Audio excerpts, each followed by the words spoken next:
welcome to Creative Block. I am your host, V, and I interview people in creative industries about their life, work, and hobbies while I doodle jam with the guest. We asked people on Twitter if they had specific topics they wanted us to discuss, as well as some drawing prompts. And today with us, we have Etienne Guignard. Hi, Etienne. Hello, V. So good to hear from you. Yeah, it's been a while. Yeah, I would say it's been almost 2 years, actually. Oh my God, it's true. Oh my God. Just a quick side note, Gene is not with us today because he is away doing a lot of Q-bomb stuff, but he will be back very soon with the show. Let's get back to our guest, Etienne, and I kind of want to ask you about your journey as an artist. Did you always know you wanted to be an artist? And if yes, when was the time you started being serious about it? You know, you're actively pursued it seriously. Okay, so let's. Did I always knew that I wanted to work as an artist? Yes. That is very cliche answer, but yeah, I've always knew about it. I don't have any memories about me not drawing, actually. And I'm gonna tell you like a short, funny story. When I was, so that's a story my parents, used to tell me. When I was about like 6 or, younger. When I was around 5 years old. I grew up on an island, so I used to climb a lot of coconut tree, And I was about 5 years old, and I just felt on the ground from a coconut tree, and it was very hurting, So first thing I did, I cried. Then the second thing I did, I went back to the house. I took a piece of paper, and I drew a small character falling from a coconut tree. Wow, that's so funny. I think it's cute, and I think it's I would say it's my artist life in a nutshell, basically, because that's actually what I'm still doing, like 30 years later, I'm putting on paper what I have inside of me, Do you feel like it's something that everything? Do you feel like your inspirations for drawing comes a lot from drawing from what happens in your personal life? Totally. And that and coconut tree, of course. But yeah, like, for example, if I have to draw something scary, I will try to reach, in my memories of stuff that scared me, in my life. And then I'm going to try to translate it, in my storyboarding or whatever I'm doing at the moment. So yeah, totally. I took inspiration not really from movies or series or whatever, but I really take inspiration from, I would say, my inner life. Yeah. Oh yeah, that's so funny. We're laughing because well, it's not really an expression that we use in French, but it's very useful. It's a very useful expression, I think, the inner life. I'm not exactly sure. So, so let's have a big disclaimer here, before we get into anything serious. For, the people that will listen to us. So obviously you can see with my name and my accent that I'm English, that I'm French. I wish that I'm French, and I will like really try my best with my English. So please be nice, don't throw tomatoes at me or whatever. I mean, we can't because it's on a screen, but whatever. I think you're doing great. It will get better. It will. Do you feel like you knew you wanted to get into animation, or were you thinking about another career first? Were you thinking like maybe comics or illustration? So I always knew it was about drawing. Yeah. For sure. When I was a teenager, I wanted to be like, I was more specific about video games. Then it was like about comic books, which I actually did. I actually worked on some French comic books. Oh yeah, that's right. That is really cool. Yeah, but that was like forever ago, It was even before the president we have right now. But the funny thing is that I never, when I was a kid, no, when I was young, like teenager, I never really thought about animation. And what happened is that by the end of my studies, I started to work on a comic book. Then I had to do, oh, sorry. I was going to ask you, where did you go to school? And can you tell us a little bit about the school? Okay, I will. I'm just finishing the story about animation. I had to do internships for my school. And I kind of randomly went into a animation company. And this is when I realized that this is what I want to do. Because even though I would say my first love was maybe comic book, for me it was kind of difficult because comic book is usually something you do alone in your room, you know, without a great paycheck. And when I started to work in animation, I just realized that, oh my God, this is what I like to do, but we are a lot of us, you know, in the same room. And I don't know, that was kind of a epiphany. I'm not sure if you can say that in English. Yeah. Yeah, an epiphany. Okay, yeah, great. yeah. And okay, so about the school. I grew up on a French small island called the Réunion Island. And you can Google it. It's like the French Hawaii. It's like, basically it's a paradise. But there wasn't any, you know, formation schools for art on my island. So then I had to go to Paris, which wasn't exactly an easy move, you know, because like I was in the waterfalls and on the beach and in the coconut tree, and then I just switched in a huge city, dark gray city, winter, anything. And in Paris, let's say I went to I don't know if I can say that in English, Art Deco. Yeah. And SAD, like Superior National Art School of Paris. Yeah, which is a public school. And the entrance exams are pretty intense because a lot of people apply for it since it's a public school.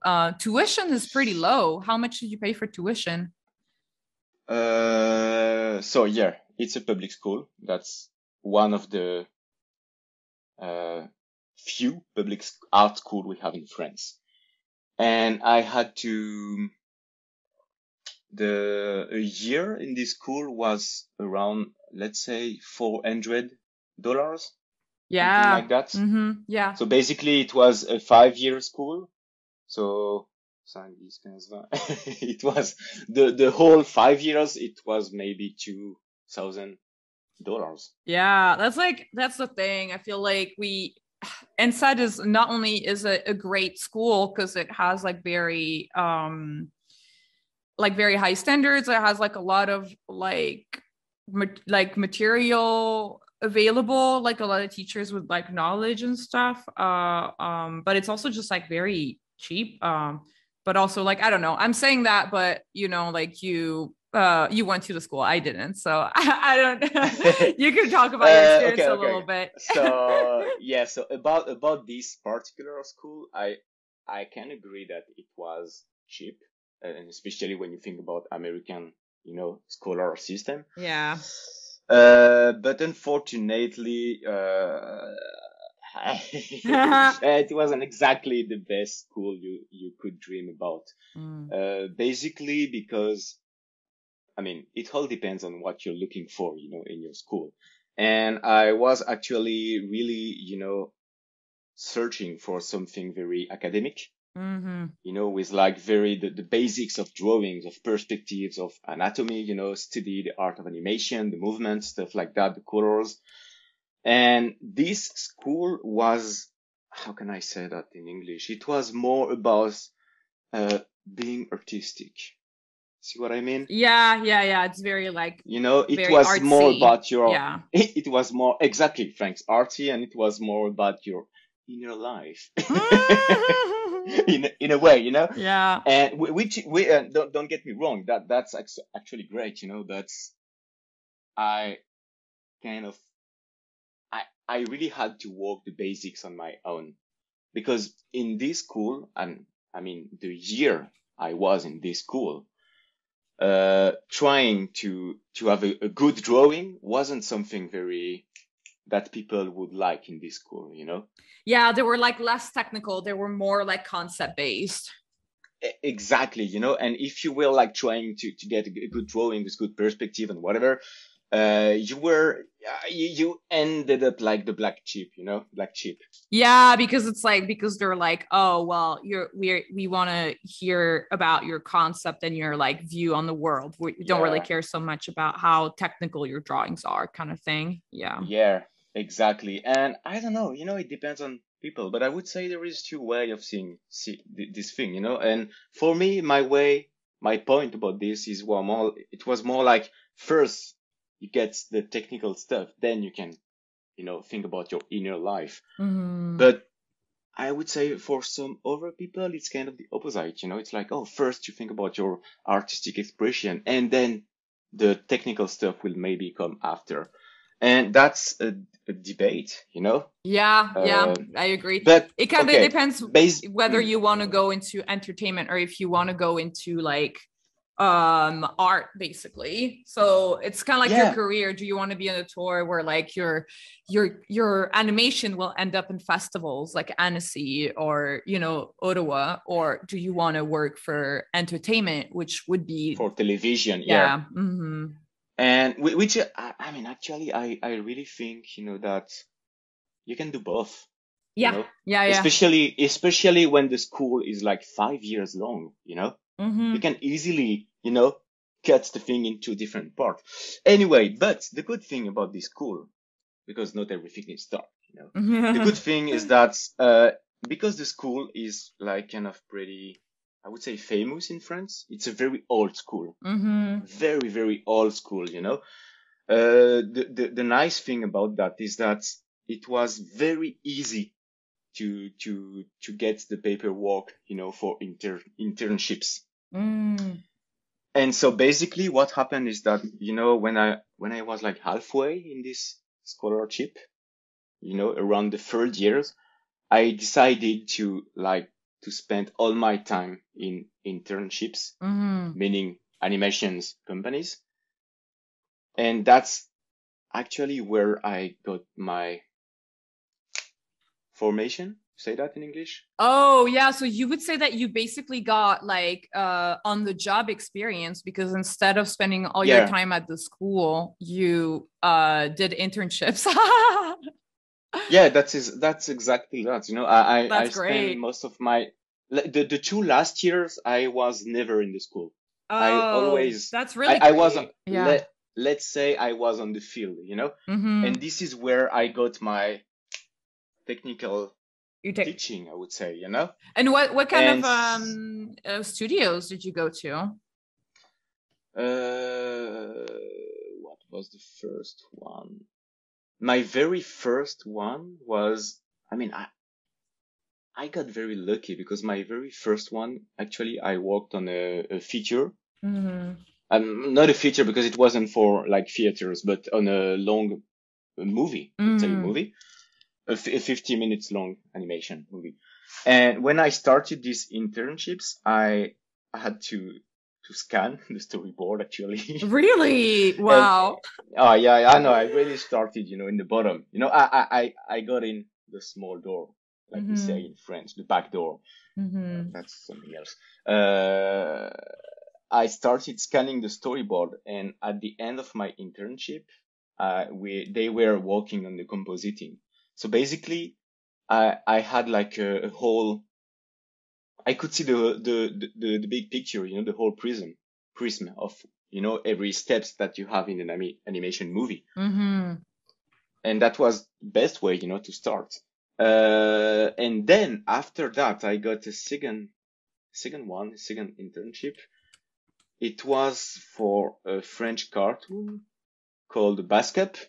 Oh yeah. English, yeah. So in English they called it Basketeers. I think. Interesting. Yeah, no, yeah, interesting. I'm not sure it's the good word, but anyway. So it was like for French television, and it was like a basketball animation with Tony Parker.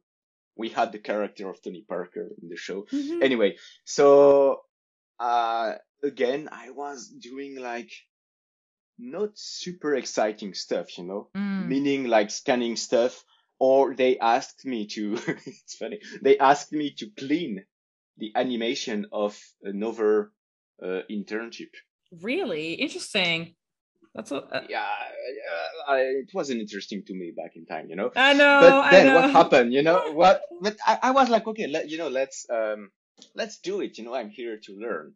But you know, because of my bad temper, maybe I would say, I remember I was like a week away from the end of this internship. You know, like basically, it was the last week, and after that, I had to go back to the school.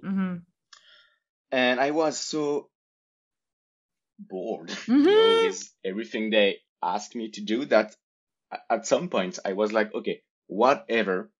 I'm just gonna take some papers. I'm just gonna do my things, my stuff. And so I picked up a character, you know, from the series. And I was like, okay, I'm gonna do something like kind of Sakuga, you know, like people like to say on the internet, you know. And even though this is not what they asked me, you know, I decided to disobey. Oh.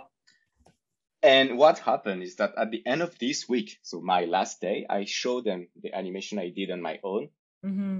And they like right away they decided to hire me in the company. Oh wow. Because you know, because they liked so much the thing I did. So basically, I don't know, you know, if there is like young students listening to us today, but I would say sometimes it's good to disobey. It's because actually this is actually what brought me in the industry, you know, at this moment. Right. Yeah. That's really interesting. I really like that. Yeah. I think sometimes it's true. Yeah. Sometimes you can't just, I like highlighting stories like that because sometimes you can't just follow, like if you're not gonna be like on the track right off the bat through the like go to CalArts and like get the internship and the producer show and the data. If you're not going to be in that track right off the bat, sometimes you have to do something a little different to get you where you need to go, you know? So yep. I think that's really great. That's awesome. I mean, actually, you know, something else I can say about this, you know, is that every big step that I had in my career was big step I had because of personal stuff I did on my own. Like basically, I never got any job from what I did in school, and I never got any, it's kind of hard to say that, but I never really got any opportunities because of my professional portfolio. Yeah. But what I can say is that every step that I had was because of animation or storyboarding. I just did for fun on my own, you know? Yeah. It was, you know, same thing, you know, it was like my 4th year in this like artsy school. And they asked us, you know, to do something. I can't remember. It was maybe something, you know, with sand. They wanted us to do an animation with sand, whatever. Something super interesting. No, but yeah, I know what you mean. It's like, it's very artsy. It's very like stop motion. Very artsy. Yeah. And so what happened? The same thing happened, you know. I decided to disobey. So I took the time we had for this assignment. Sorry. And again, I just did something on my own, meaning I took like a song from my favorite hip hop band and I did like a kind of a fan music video, animated music video about it. It was a 1 minute long animated music video. And this particular animation, allowed me to get all the internships I had after, you know, in my scholarship. So that's the same message, you know, because of something I did on my own, because I didn't want to follow the rules, maybe, I don't know. That brought me, you know, to the first big step of my career. I think that's great. Yeah, I think that's great. It's something that like I like hearing about that as well, because I'm not someone who like breaks the rules a ton. Like I usually, and I think you have to, like in creative industries like that, I think is something like, you know, obviously use caution, like, you know, like you have to, but like when it's a school or something where it's like school is supposed to be you time. It's supposed to be the time where you build your resume, but also your portfolio and everything. And if sometimes a teacher is just like, you know, giving you an assignment that you don't connect with, it's better to pursue your own, like they're supposed to help you build your portfolio. But if the assignment they give you to help you is not helping you, then yeah, definitely I feel like pursuing your calling. I mean, you know. yeah, that's the thing. I mean, for me, you know, when I was students, my idea of school is that that's the place where you will learn your future job. Yeah. Mm-hmm. And most of the time, you know, that's the way it is, and that's great. But unfortunately for me, this school wasn't exactly the good match for what I wanted.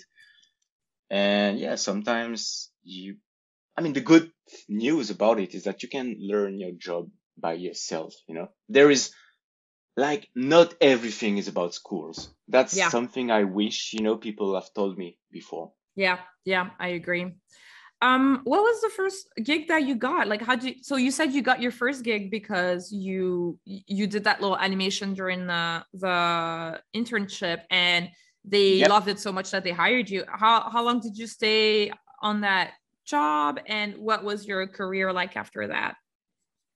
Okay, so right after these internships, they hired me for this French cartoon like called The Basketeers, which I'm trying to draw right now, but it's been like forever. Anyway, and so I was super honored because they asked me to work on the opening of this cartoon, you know? Yeah. And so, yeah. So that was, for me, that was like a dream, you know, because I grew up with a lot of Japanese animation, and I really grew up with like the opening culture, you know, like with Naruto, great animations, Hunter, I mean, whatever you want. So I was like, oh my God, I'm going to do like a opening, you know. But then at the same time, I still had to finish my school, you know, because I was like, oh, I did 4 year out of 5, so let's not give up, you know. And so I think close and it's something that's really interesting too that you mentioned, because you sometimes on the podcast we said like you don't have to finish school, but like as for people like Etienne and I who are not American, finishing your school is very important, because you do later, if you have the opportunity to work like in other countries and you have to apply for a visa, you definitely need to have this diploma. So very smart. Yeah, and so I mean, you know, you can tell that I am a very disobedient guy, you know. So I didn't want to finish school, but I have to say that back in time, that was my parents that actually really convinced me, you know, to go until the very end of this, you know, because again, it was like, wow, you just spent 5, maybe more, 6, 7 years, you know, trying to achieve something. It would be such a shame, you know, to give up. Yes. Just 1 year, you know, before the end. So anyway, they spoke the shonen language to you. They were like, don't give up. And you were like, okay. So I think you're pretty right, even though I'm sure that my parents have no idea about shonen, but yeah, it was a very shonen speech, you know. That was exactly what I needed. But the other thing is that, so I had to work on this opening for Basketeers. But the good thing about finishing my school is that this last year was about the graduating movie, you know, like doing a small movie on your own. And I mean, that was maybe the only thing that was interesting to me in this entire school, you know? So basically I had 3 days a week, I was working in this French company on the opening of Basketeers. Then, in the same time, I was working on my graduation movie. And at the same time, I had an offer from a comic book publisher. Wow. And it really, I mean, it's a funny story, but it almost came out of nowhere. They just contacted me and they were like, oh my God, we like your drawings. We have like a scenarist, writer. We have like a script that is already ready. So just say yes and we have you. And I was like, oh shit, I was like, what, 20, 24 years maybe old. And I was like, oh, I'm gonna have my first comic book, and I didn't even ask for it. It came to me, So That's it really was a cool. hell. Yeah. It was a hell of a year because I had like the opening for Basketeers. Then I had a comic book to do. So the comic book, I was working on it like during nighttime, and I had my graduation movie. So that was like, okay, sorry, French. Comment tu dis baptême du feu? Oh, trial by fire. Okay, that's it. That was my trial by fire. Yeah. And so about the opening of the Basketeers, I was very young and very naive, and so was the producer that was working on it because we weren't Japanese at all, So at the end of the day, it had nothing to do with the Japanese opening, It really wasn't what I expected, But anyway, it was pretty fun, and at this time, it was like a big building, with it was kind of a big company, and they were working on different production at the same time. And I made a good impression on this first job. And the next room, the room just next to us, they were working on another French production that was about horses. Oh, was it Spirit? No. No, it was. I wish. No. It was the French Spirit, which is not exactly the same. It was called the Ranch. Oh, yeah.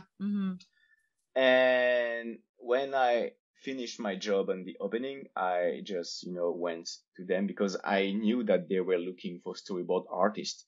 And from everything that I saw during my internships, I love animating, I really love to animate.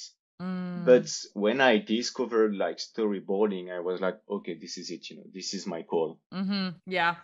So I went to the horse room, I would say, and I was like, please, I don't have any experiences in storyboarding, blah blah blah, yada yada. But please give me my try, give me my chance. So they gave me a 3 days test, which I think work the same way in US. I mean, from what I saw in the US, most of the time you have to take a small test, which can be like sometimes 3 to 5 script pages that you have to storyboard on your own.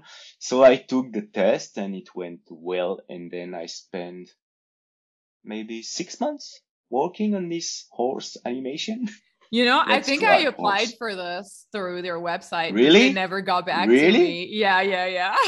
Oh, okay. So basically you're saying that I No, you did not take my job. I just think like you were better connected than I was. You were already better because I just got off Gobelin at the time, and it was really hard to get in touch with anyone. I sent a ton of emails, and it's just like when people don't know you, they're like, well, why would I open your email? I know exactly what you're talking about. Yeah. That's so funny. Yeah. So you worked on the horse show, and then when did you start working on the no, but horse shows are so hard. They're like okay, so first it was so hard, but let me tell you, I had a blast because it was all about love stories. Yeah. The horses were just a pretext, to get teenage love stories.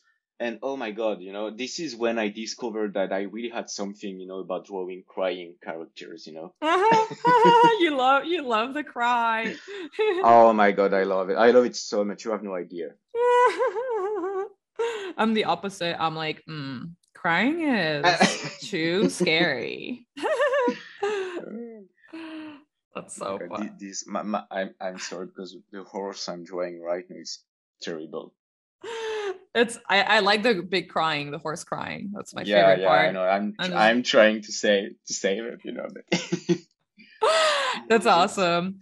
What did you work on after that? Like what was kind of like a quick snapshot of like your career from here to getting your first offer on the glitch tax? Oof, oh, long story. Okay, let's try to make a long story short because I'm very talkative. After the horse, again, same story. I was in the same building than another production, which was Lollyrock. So Lollyrock, I'm not sure it's very famous in the US, but let's say it was kind of a French Sailor Moon. Yeah. So again, crying characters. It was a magical girl show. And so again, I took a test for this one and actually failed my test. Oh, which interesting. is pretty interesting because at this time I really wanted to go on this Lollyrock show because I knew people that were working on this show and that they were like very impressive people to me, you know? And so I was so stressed out that I failed the test actually. I did something, you know, let's say I did a big SHIT, you know? You can swear. It's okay. We have cursing is okay. I don't know. I'm not sure, you know? But it was very bad. But the people who were in charge of, you know,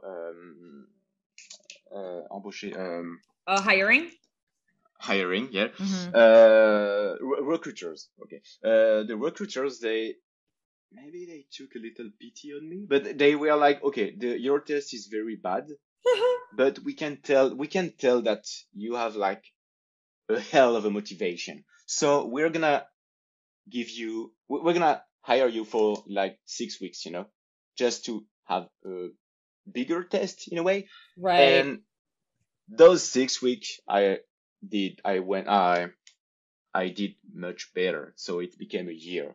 And after Lollyrock, you know, thanks to those 3 productions, I started to have like a good carnet d'adresse network. Network, thanks. My network started to grow at this time. So I got the chance to work after that on the very first season of Miraculous Ladybug. Yeah. But back in time, you know, nobody could tell it would become such a worldwide success. Yeah, I remember I worked at Zactoon actually before they started making Miraculous Ladybug. Yeah. I was on the show that they made just right before that, and I remember them working on it, and I was like, "Oh, this looks cool." Yeah. I remember. It was. Yeah. It was, and I have to say that I actually learned a lot at this time because I was working with Thomas Astruc. Who was a guest on the show? Who was a guest on Creative Block? I know. Yeah. I know. I've seen that. And I mean, I don't know for now, but I remember that for the first season, Thomas Astruc was very involved, you know, in the storyboarding.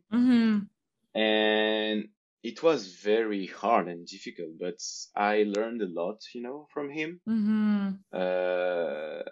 And so it was a great experience, exhausting, but a great experience. And I was so, oh my God, I didn't knew at this time, but they made me work on a very emotional sequence of the first season.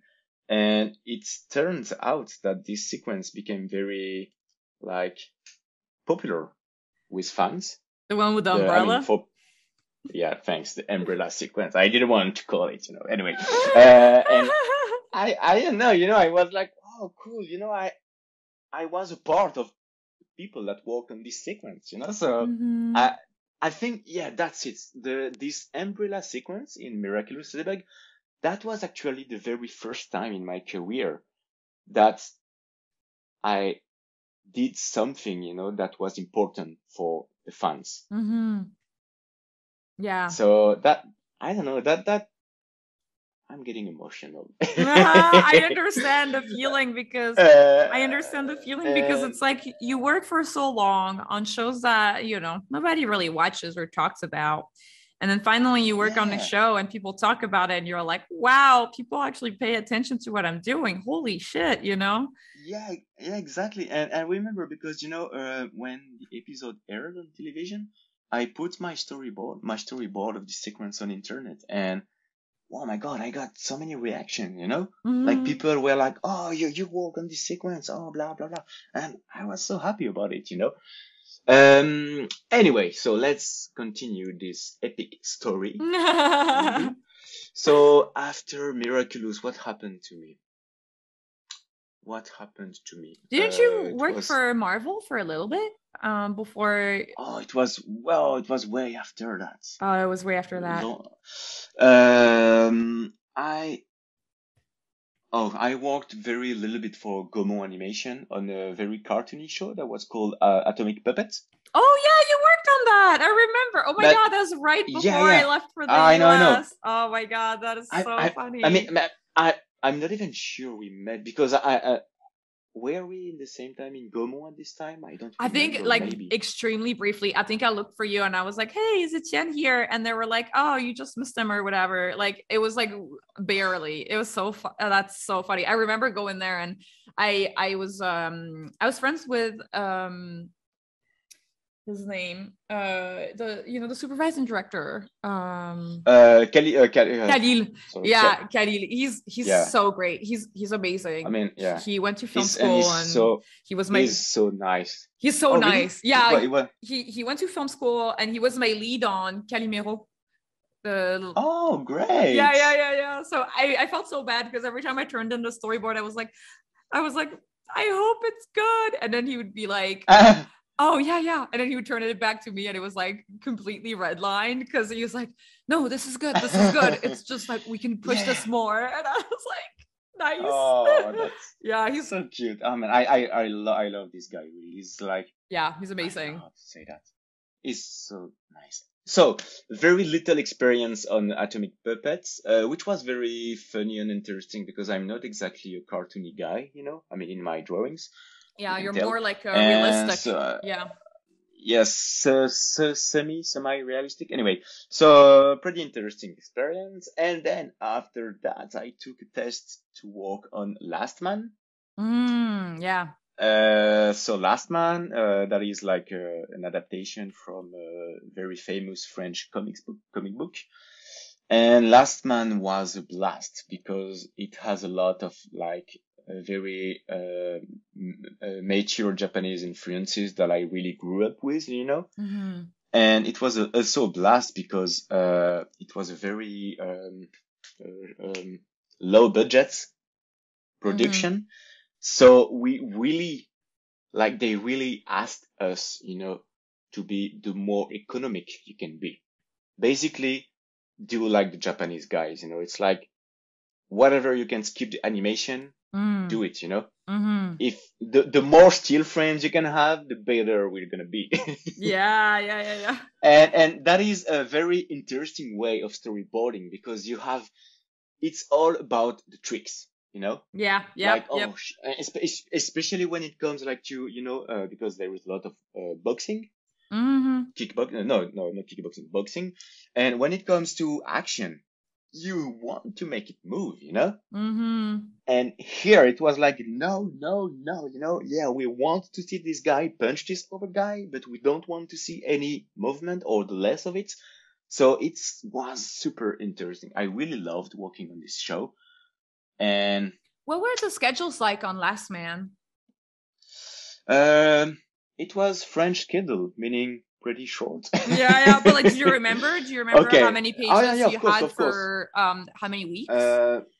I can't say pages, but I can say to you that it was let's say 11 minutes long episode. Mm-hmm. And we were alone. Yeah. It was like one episode per storyboard artist. And we had like something like 3 to 4 weeks. Yeah, 3 to 4 weeks to do an 11-minute by yourself, which is an 11. So basically, let's say it was 3 to 4 weeks to do like 10 to 15 pages. Yeah. So it was pretty, And it was also, it's pretty intense. Because it's like basically we couldn't do any action in the storyboarding, but it was a lot of action to do the storyboard. Yeah. Yeah, it's a very action intense show. Yeah. I agree. It is, and the result, the final product is very beautiful. You know what? When I, oh no, I'm going to say something not super nice for the overproductions, but I think working on Last Man, that really was maybe the first time I was very proud, to work on something. Yeah. Mm-hmm. Yeah. See what I mean? Yeah. Like, Totally. some other show, like for example, Lollywork, I really loved to work on Lollywork.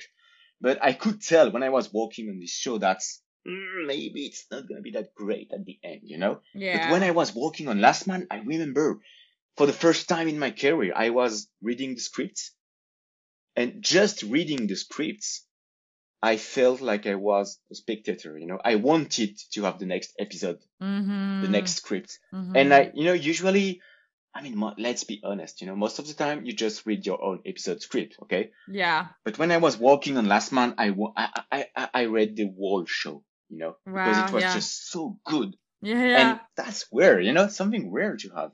Yeah, I think I agree, especially yeah. In like, because the landscape in French animation is very like it's often procedural. It's not often serialized, and it's exactly most often it's like kids shows with like which are really cute, but it's also like I mean, I don't know, maybe some people will go out of their way to like read preschool scripts, but it's it's kind of rare. And yeah, the other thing is that Last Man was one of the first time in French television that we had adult animation.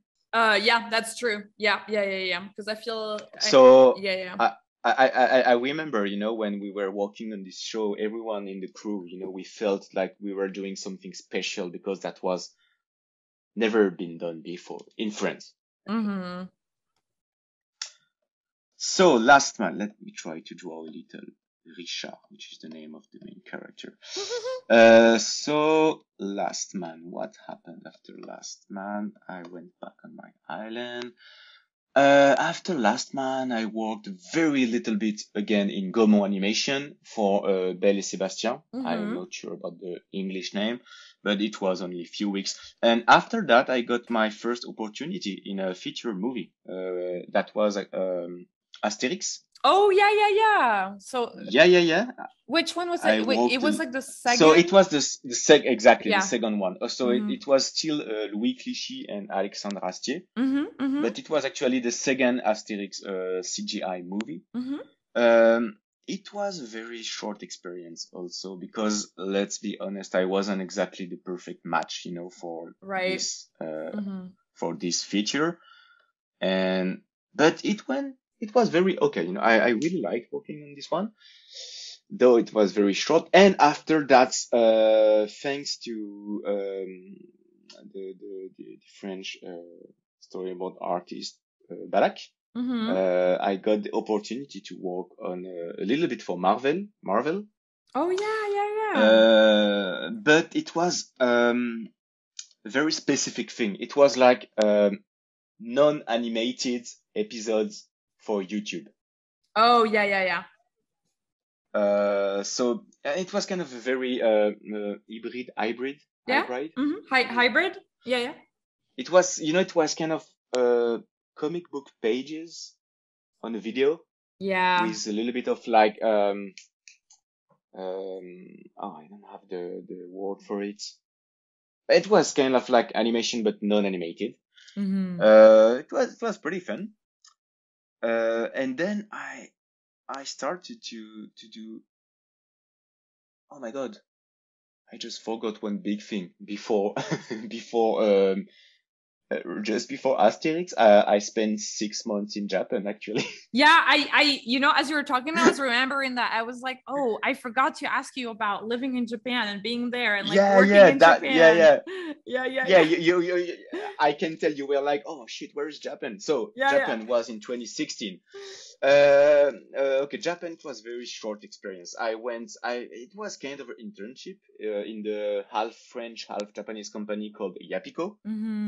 And at this time, I just worked a little bit as, let's say, a rough animator, which is basically rough animation. I didn't clean up my animation. It was really like the first draft. But that allowed me, because when I was working in Yapiko, one of the lady that was here at this time, she was Japanese, and she was working in IG production. And she saw some potential in my stuff, so she offered me like a 2 weeks job in IG production on the Hirune Hime movie, which I don't really remember the French or English name. Hirune Hime. That's all I can say. So, and again, I just did rough animation. How was the working like in animation for Yapiko? How were the schedules like, and do you feel like it was tighter than the French schedules, or do you feel like it was similar? I can't really answer this question because I was kind of an internship at this time. And okay, yeah. And also it was like half French, half Japanese, company. So I had a lot of French people helping me working there. Right. So I really I didn't really have like the real Japanese experience, to be honest. Right. I had the taste of it, Right. Yeah. And I think we had much cooler schedule than like actual Japanese production. Yeah, so it was like you guys had more time. Yeah. Yeah, exactly.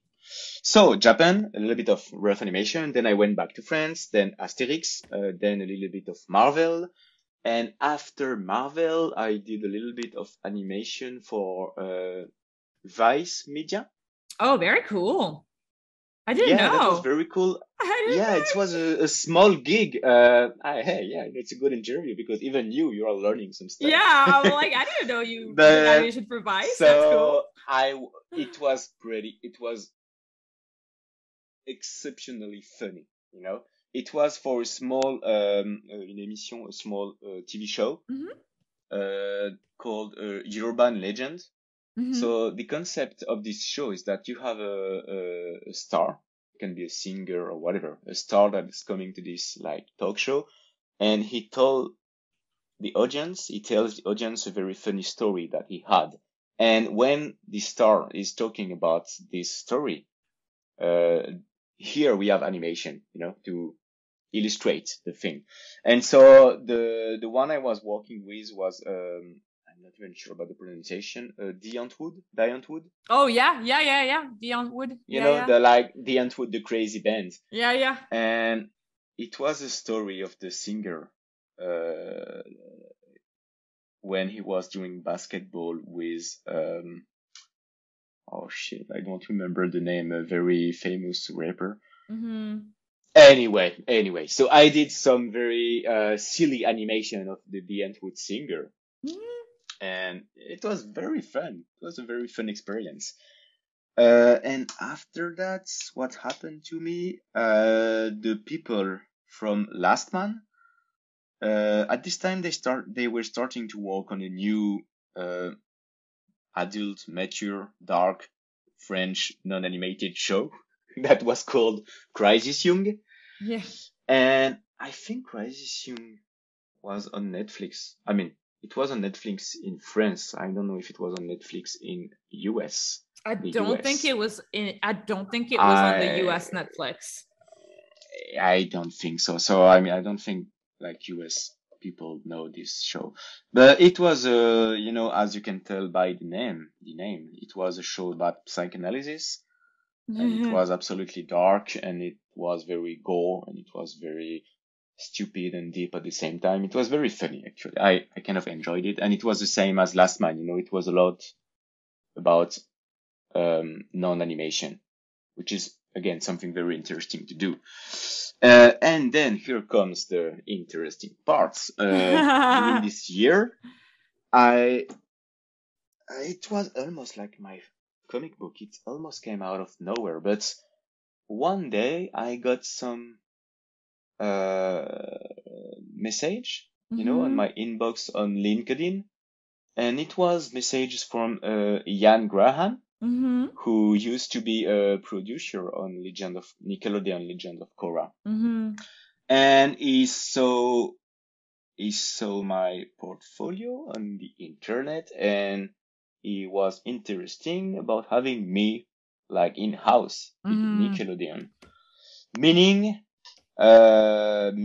going to Los Angeles, meaning working on a visa. And that's a crazy thing, because so it was few months after I came back from Japan. And when I came back from Japan, I was like, oh, I don't really want to stay in Paris because I'm not exactly in love, with this city.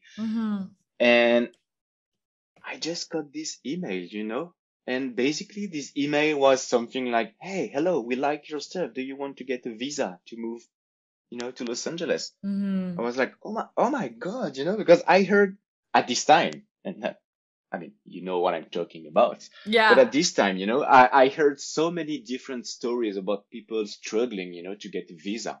Yeah. Yeah. People, that, I mean, again, you see what I'm talking about, and I was like, but I mean, how can I say that? I didn't even have an interview. It was just this email, being like, oh, do you want a visa? So then I took like maybe a few days to think about it because that's kind of big decision.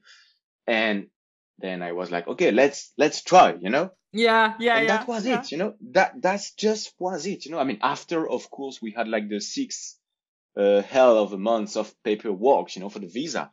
But the funny thing, it's that when I arrived in Los Angeles, I didn't even have a Skype. I didn't even have like a call with Nickelodeon.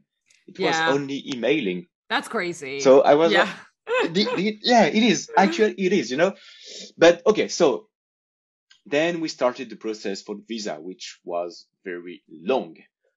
So during this process, I had my little job for Vice Media, my little job for Crisis Young. And then at some point I had to take a break because it's kind of difficult, to start a new job when you know for sure that maybe in 2 weeks or 3 weeks or 2 months you will leave, Yeah. So, I mean, that's the visa stuff. It's pretty annoying. Anyway, and again, funny thing, when they offered me this visa, I didn't even know what show I would be working on, Oh, interesting. And funny thing, I didn't even ask because I was like, you know what? I don't care. I'm starving, for new adventures. I'm longing for it, And so I was just, whatever it is, I'm going to USA, which is a big thing, when you grew up in France, And so it happens that this show was Glitch Text, so for Nickelodeon, and Glitch Text, everything. I mean, you can imagine, I arrived I never went to the US before, that was the very first time for me, and I didn't really, grew up with like the American dream, but still, it was something big for me, Yeah. It was pretty big, because I was like, for the first time in my career, my drawings allow me to travel. Yeah. I was like, it all started on my small, tiny island, in the Indian Ocean. And I was like, wow, I'm going to Hollywood, that was like amazing to me.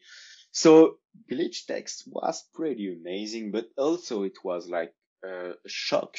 It was a shock on every aspect, on the professional aspect, on the artistic aspect, on the pipeline aspect, on the culture wise, life wise, anything wise. Yeah. I think it's really difficult to explain like how different the culture not only the culture, like, you know, between people, but also the culture at work is. It's like two different, you know, because you don't behave the same when you're with friends than when you're at work. And both of these two environments are different in friends. So it is very much, I totally see what you mean. It was a shock, you know, and so it's funny because, you know, when you grow up in France in the 80s, 90s, you watch a lot of American stuff, you know, series, movies, you listen to Sum 41, you know, I mean, I was listening to Sum 41. You listen a lot, Linkin Park, Avril Lavigne, Ensign, Humbop, whatever you want, you know. But I mean, you don't really think about it, but you have like a lot of American, especially Californian culture in your blood. So when I arrived in LA, at first it was a little bit familiar, you know, it looked familiar to me. I was like, oh, I kind of know this place. I've seen those faces, you know, those like huge palm trees, yada yada. But then after 2 or 3 months, here comes the shock, because this is when you realize that this, how can I say that? That's not the culture you think it would be. Yes. You know, funny thing, you know, when I lived a little bit in Japan, when you go to Japan, you know it's going to be different. Yes. You can tell, you know, everyone knows that Japan, Asian culture, it's totally different from Western culture. But actually, at some point, I was like, there is even more differences between like French and American people than there is between French and Japanese people, you know, especially because when you move to the US, you don't expect it to be that different. Yes. Very true. I think about that a lot as well. It's like, it's very, like you said, I think the culture clash is even more intense with America because it looks so familiar. It looks like it's a place that you know because you've digested the content so much, like Back to the Future, the music of Avril Lavigne, I don't know what else, High School Musical. Like we've all pretty much seen these and you get there and you're like, oh, I know this. Like I've seen Buffy. This looks exactly like Buffy, and I know how the characters act. And then you're like. And then, like you said, a couple months in, you realize like, holy shit, like everything actually, things are happening and I don't understand why. Like people are acting in ways that I don't exactly understand. Because in movies, they make it really clear for the audience. They're like, well, this person is doing this because like they feel this way. But when you're in the US, people don't really tell you anything.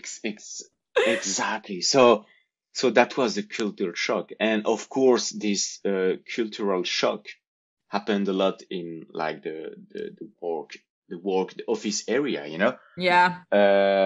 And it was even more difficult to me because it's hard to picture it, but my English was even worse, you know, than it is today. And I honestly, I struggled a lot, you know, when I moved in LA with my English, like, and I don't know.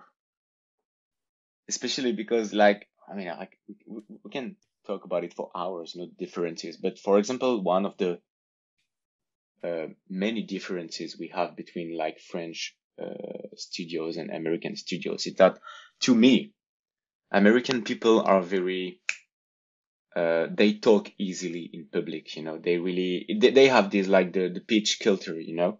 Oh, so basically, you know, I mean, I remember when I arrived in Nickelodeon, you know.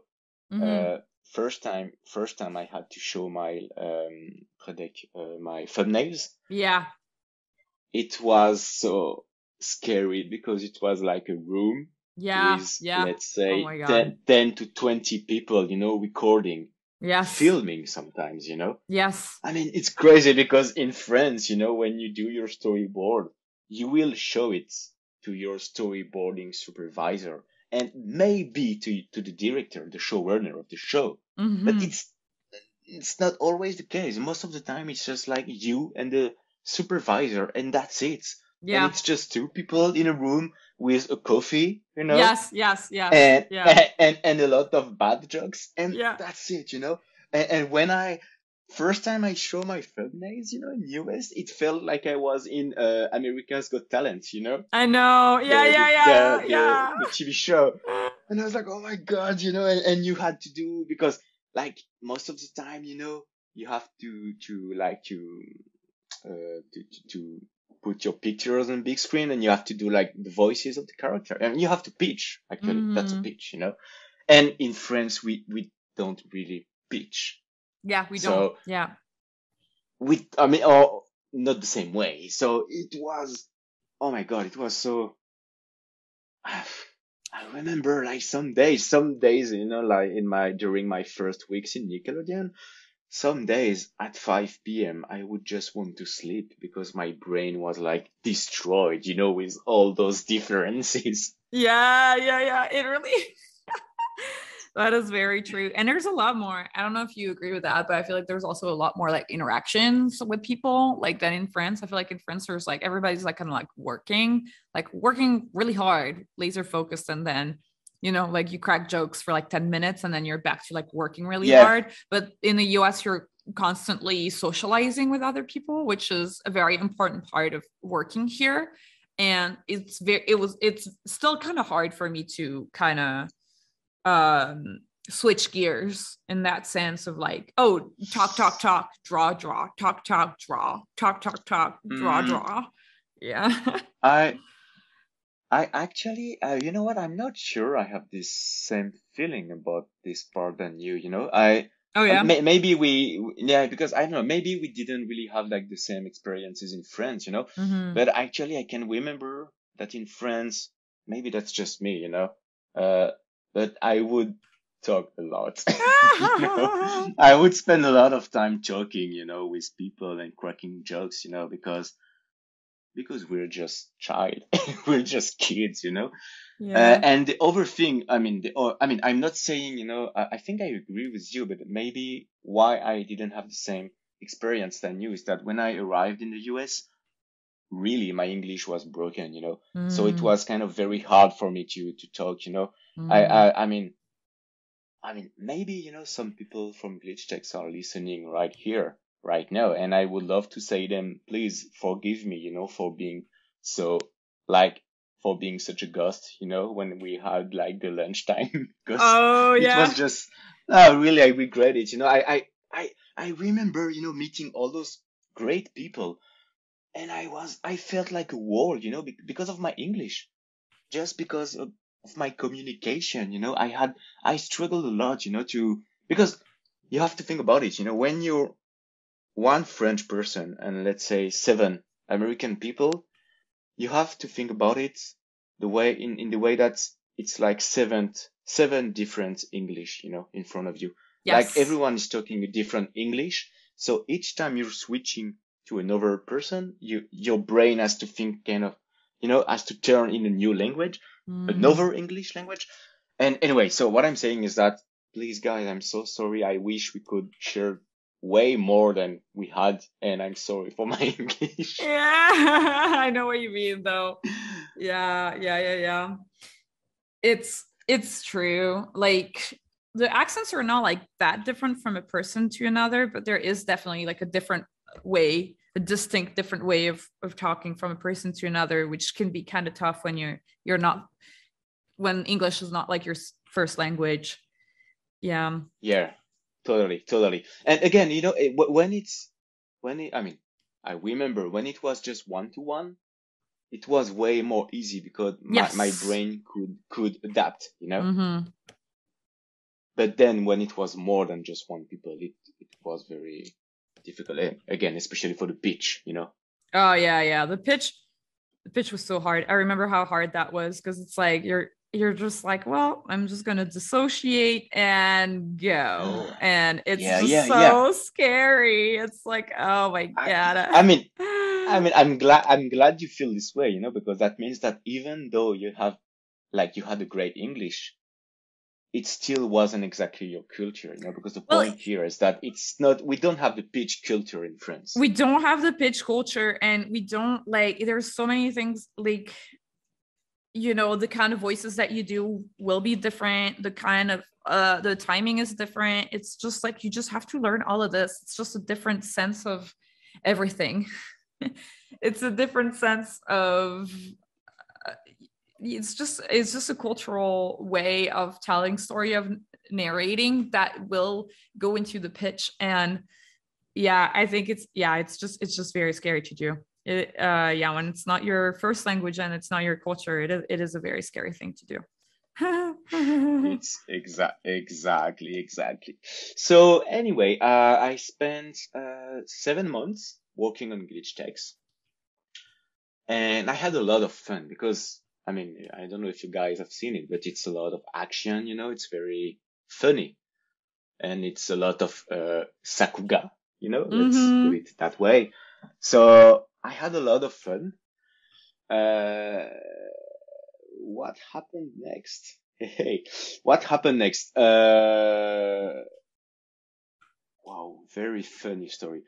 When I arrived in LA, I moved in a beautiful house in Pasadena, thanks to my dear host, because that was where V used to live, you know? Oh, yeah. So I moved into this house, and then I like with two friends of mine that were great, and then I ended up moving out, and Etienne took over my spot in the house. It was such a great house. And I miss the it. the timing was amazing because you moved out from the house, like, let's say, I don't know, like the 15th of January, and I arrived in the US the 16th. You know, it was like something like that. You know, it was Yeah, crazy. that was just right when I was And when I was like exiled to Canada because of my oh my visa. God, oh yeah, oh Yeah, my but that God, I remember, you know, like you weren't sure that you could actually, you know, get back in the country. I remember it yeah, was I so wasn't sure scary. whether I was going to be able to make it back in the US. I was like, well, we'll see. Maybe this is the last time I see you. Oh my God. That was And crazy. so the funny thing, you know, is that so of course, you know, I watch a lot of cartoons, and back in time, I was like a huge, like an enormous fan of Steven Universe. And the funny thing is that I didn't even know that Steven Universe was made in Los Angeles. You know, I didn't even know that Cartoon Network was in Burbank. You know, for Wait, me, when was it that? was a merry. It was into when I arrived in Los Angeles. You know, You didn't know that I Steven used. Universe was being made in Burbank when you got in LA? Yep, I have no Oh wow, I idea did about not that. know Like that. because I thought you oh knew. my, I mean, I mean, you have no idea how a rookie I was. But for me, you know, like to me, the thing is, okay. So to me, Steven Universe was American, and that was it. You know, for me, it was Mm, like America. That's it. You know. right. So okay, so I arrive in LA. I walk on Glitch Text, and Destiny, one of my roommates at this time in this Pasadena house, was a recruiter from Cartoon Network. Mm-hmm. And at this time, Steven Universe was on its fifth season. Uh, it was almost over, but it was still in like a big hiatus. Yeah. So at this time, I was like just watching the show, you know, I was a fan, but I Mm-hmm. had no idea, you know, if the show would end soon or whatever. And this roommate of me, she told me that maybe Cartoon Network, they would like greenlight sixth and like last season of Steven Universe. And I I don't know, you know, I had no idea. But I remember one day I was like, okay, you know what, talking to my roommate, uh and I was like, you know what, can I like just give you my portfolio and just, you know, just put my portfolio into the Cartoon Network servers, you know. Mm-hmm. And that was it. You know, I didn't ask for nothing more. You know, I didn't ask for her to go talk to anyone, whatever. Mm-hmm. I was just like, you take my portfolio and you put on the computers. That's it. Mm-hmm. So she did it. And the day after that, I got an email from the Steven Universe crew. And they were like, "Oh, hello, we just saw your portfolio. We would like to like give you a storyboard test, for Steven Universe last season."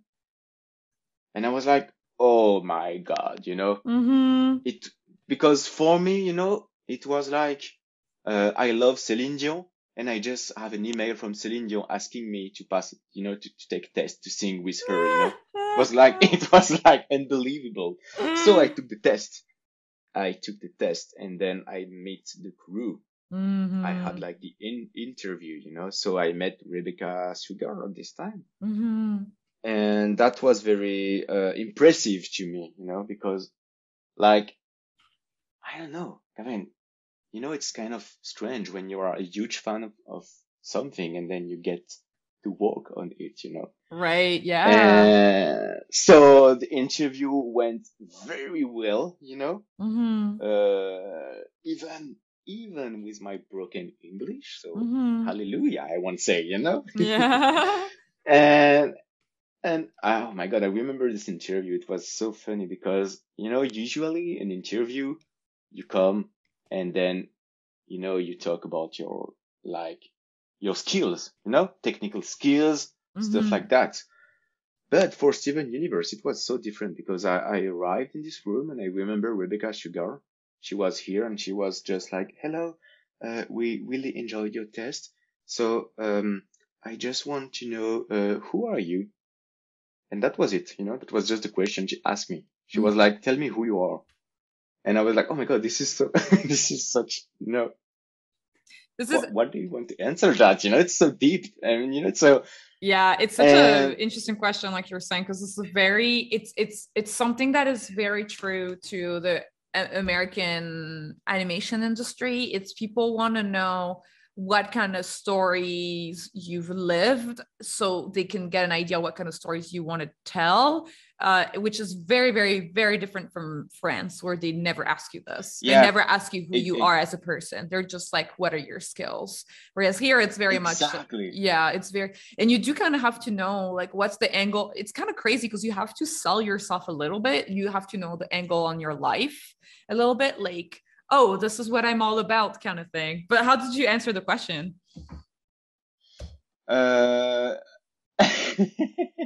What did I say at this time? Okay, I remember because I didn't plan anything, and it just came out like this. I was like, "Oh, okay, so my name is Etienne, I'm working in animation.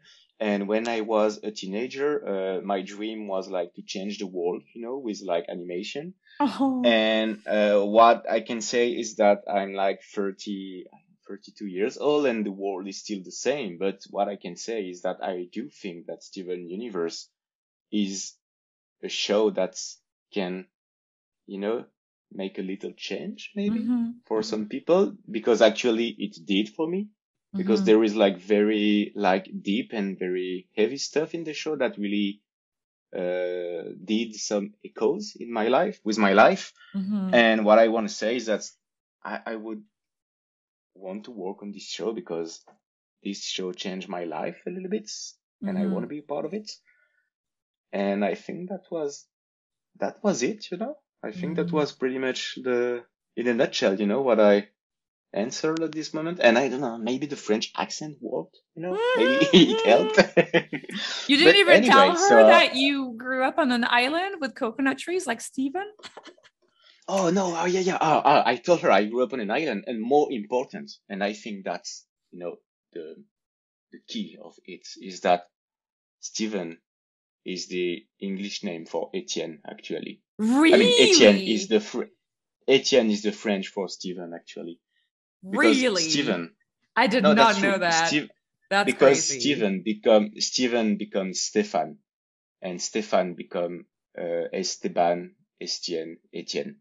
I mean, I'm not exactly sure, but I mean, if you look at it, Steven equal Etienne.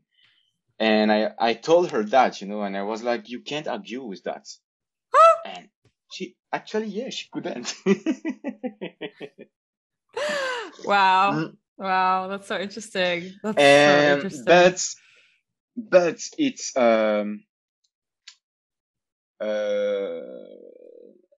like not everything was like, shiny at this moment, because moving to Cartoon Network, at this time it meant that I had to quit Nickelodeon.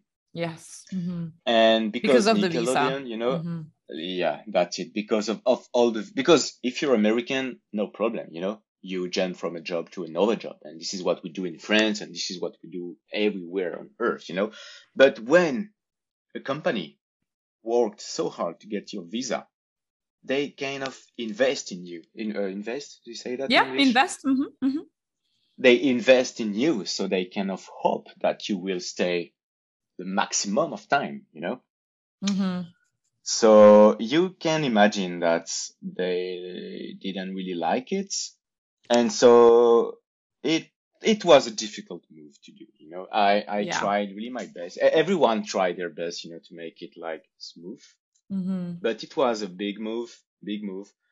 But anyway, I ended up working on Steven Universe, and I actually ended up working like on the very last episode of the entire series, which to me was more than a dream, Right. It was, I mean, if you have told me a year before that I would be part of the last episode of this like beautiful show, I wouldn't believe you, And so Steven Universe, let's go back to the differences between like France and US, and let's go back especially to the pitch culture.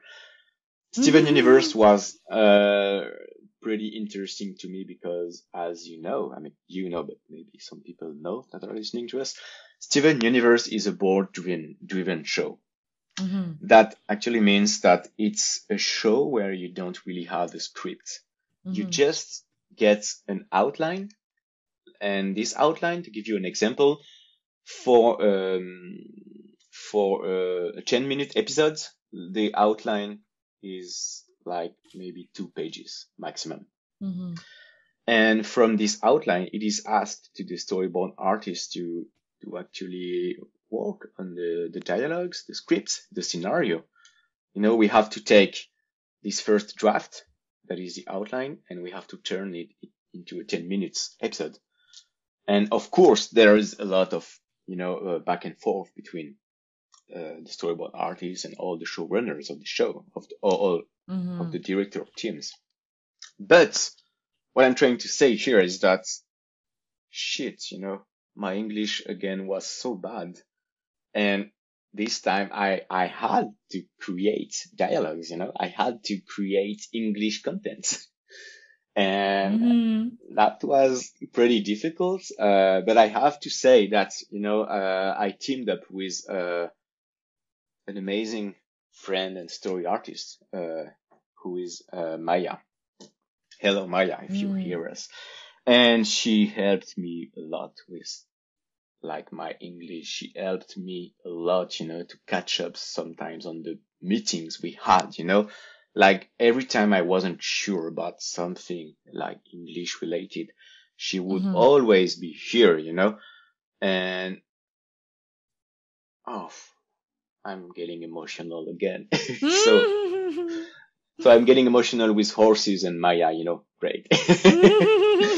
But so Steven Universe was really one of my best experience because I love this show, because I loved what happened in this last season, because I do think that this is a show that can make some people's lives a little bit better. And it was an amazing experience to me because it's made me work on like scripts, like on the stories aspect of my job. And it was a beautiful experience because working with Maya, I'm so proud of the team we were, really, and not only, with like the English stuff, which was a lot to me, but also because we have a very good collaboration. She had so much great ideas, about the stories. And we had, do we say in English having a ping pong, when you share ideas with someone else? Is it a correct way or is there better way to say it. I think like a ping pong of ideas. I don't know. I feel like it works for me, but I could be biased. Okay. But I feel, it's just like you keep like sharing ideas, and like you say something, she reacts to it. She'll say a new thing and you'll react to it, and it just kind of keeps moving. Mm-hmm. And it becomes organic. Yeah. So anyway, we had amazing ping pongs afternoons with with Maya, because Maya she was also like a huge fan of the show. She would remember everything from the first seasons. Wow. So she was kind of a Steven Universe Wikipedia, Mm-hmm. So that really, it was a great collaboration. I was really happy to work with her. And so 6 or 7 months on Steven Universe Future, and again I want to thank the universe for this. That really was like one of my best experience. But every good thing has to come to an end, and it was the very last season of Universe, and actually I don't know, I wanted so much to stay, with them. Mm-hmm. And I was happy because after the last episode, they made me work a little bit on the opening of this last season. So it was an extra 2 weeks maybe for me. Mm-hmm. But then it came to an end, so I had to move on to something else, which was pretty difficult because visa. Yeah. Because visa, again, because the thing is that at this time my visa belonged to Cartoon Network, but that doesn't mean that they had anything planned for me after Steven Universe. Yeah. Mm-hmm.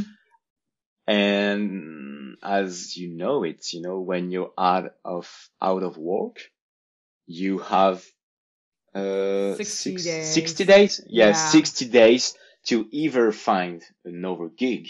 Yeah. No, to either find another visa, to be more precise, or to leave the country. But for sure, if you spend more than 60 days, you expose yourself to some issues. Yeah. let's put it that way. But because I consider myself someone lucky, chance got me again, and by the end of Steven Universe, I got an email for the Miraculous Ladybug movie. And the funny thing is that I have no idea at this time, but the movie is actually made, at this time it was made in Los Angeles, in Santa Monica.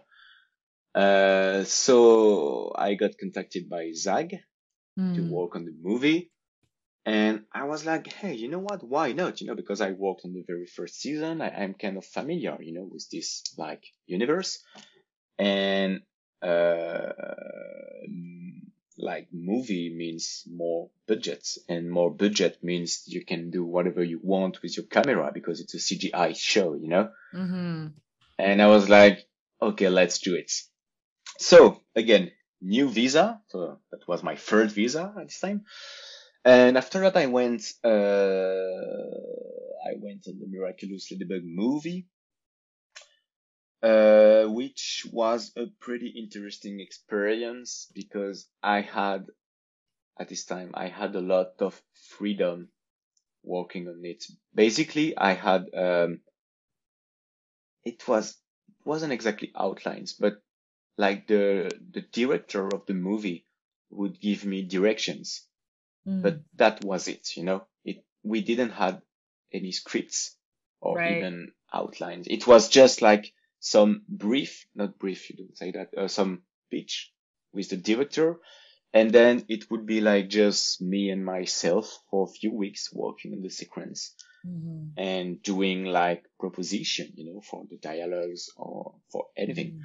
So it was very organic, and in a way, it was like a little bit like a continuity of what I was doing on Steven Universe, Yeah. And that was great because it allowed me to, to keep working on stories, on Right. the scripts, on dialogues and everything. And at this time, you know, uh, it became pretty clear to me that I wasn't interested, in doing stories. Yeah. Not just storyboarding, but really making, making Writing. stories, Yeah. So I spent, wow, I think it was almost a year, working on Miraculous, the movie. Mm-hmm. And then my best friend COVID arrives at this time. And it was pretty funny because when I started working on the Miraculous movie, it was in 2019. Mm-hmm. And so I was in this beautiful house in Pasadena, and the ZAG office was in Santa Monica. And for the people who don't know anything about LA, let me tell you that traffic is like hell, like super hell, So basically, if I wanted to work in ZAG office in Santa Monica, I I would have to drive like almost 2 hours every mornings. Yeah, that's And crazy. that wasn't something I was ready to do. So right after they hired me, I asked, to be like to work remotely. Mm-hmm. So I spent like 6 months, alone in my small house. And then COVID arrived, and it was funny because people who, you know, people they would get mad because they would get crazy because of the lockdown. Mm-hmm. And to me, it was nothing, because I was like, hey, come on. I mean, it's just another month, I mean, I just spent 6 months in my house, so I, I'm, Yeah. yeah, I'm pretty okay, with lockdown. I was already used to it. Um, anyway, so a year on Miraculous Ladybug the movie, I almost like just by myself, I think I storyboarded like something like 50 minutes of the movie. Wow. Which Yeah. is huge. Yeah, And yeah, yeah. so 50 minutes that you will probably won't see in the movie because doing a feature movie usually includes a lot of rewriting. Yeah.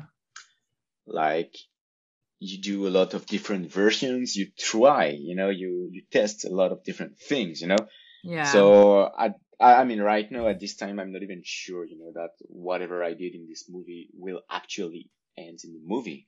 But I had so much fun because I worked on like very heavy action stuff Mm-hmm. and with a lot of freedom with the camera, you know, Yeah. Yeah, yeah. like because when it's a 3D show, your camera can move, at least the camera almost become a character itself.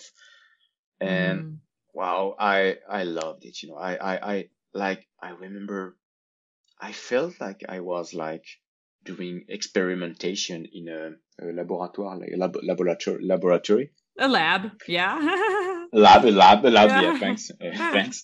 It felt like I was a scientist, trying new stuff in a lab, because like Yeah. the director, I was lucky because the director, he had like 600% trust in my work. The guy was like, do Mm-hmm. whatever you feel, just I want you to go, do you. The guy was like, Right. you do you, Right. which is Right. Right. great, because which is which is totally great because it's kind of rare, That's not Mm-hmm. something that happened a lot actually when you work in an industry. Yeah, yeah. It's extremely rare. Yeah, yeah. I It's agree. yeah, I mean, I am so lucky, and I mean, and I know I'm the kind of guy. If you ask me, you do you, wow, you don't have to say it twice, I will. Right. I will for sure, So I tried so many stuff with the camera, big action stuff, blah, blah, blah, blah, blah, blah. And I loved it. Mm. I loved it. But at some point I got exhausted, being alone, Yeah. working alone on the movie, Um, and so something was growing in me. I wanted to do something by my own. I wanted to write stories. And after a lot of passionate the conversations with like the director, he offered me to develop a special movie, a special episode of Ladybug, like a 40-minute special episode. He was like, okay, you want to do, let's try it. I will give you some few weeks and just, come back in a few weeks with like a story in the Miraculous universe. And it was during COVID, so that was the best time to do it, because the lockdown was pretty cool in LA. It was possible to take a walk. It wasn't like that in France. For example, 2020 in France, it was horrible because people, they would really have to stay in their apartments. In Los Angeles, it wasn't that strict, So I remember taking like 3, 4, 5 hours walk, to just grab my ideas, and then I would come back home at night, writing. And we even walked together, if you remember it. And so that was great because that was the first time, that I really walked on a pitch, on a story. So unfortunately, for like many reasons, that didn't work out at the end. We couldn't have like the green light for this project. But I do have great memories of this like writing process, really. And again, that was, I think, another step, in my life. Like a step about, I want to do stories. And after that, so I was in Los Angeles for 3 years at this time. And, I would still, come back to Paris from time to time, like every 4, 5, 6 months, I would go back to Paris, mostly to visit my girlfriend at the time because she was in France. And so I would, I was still in touch, with like French studios. And I would like see all of my friends, and sometimes I would, meet some new studios. And so one of the time I went back in Paris in 2019, I met the people from Fortiche Productions. And for those who don't know it, Fortiche Production is actually the guys behind Arcane.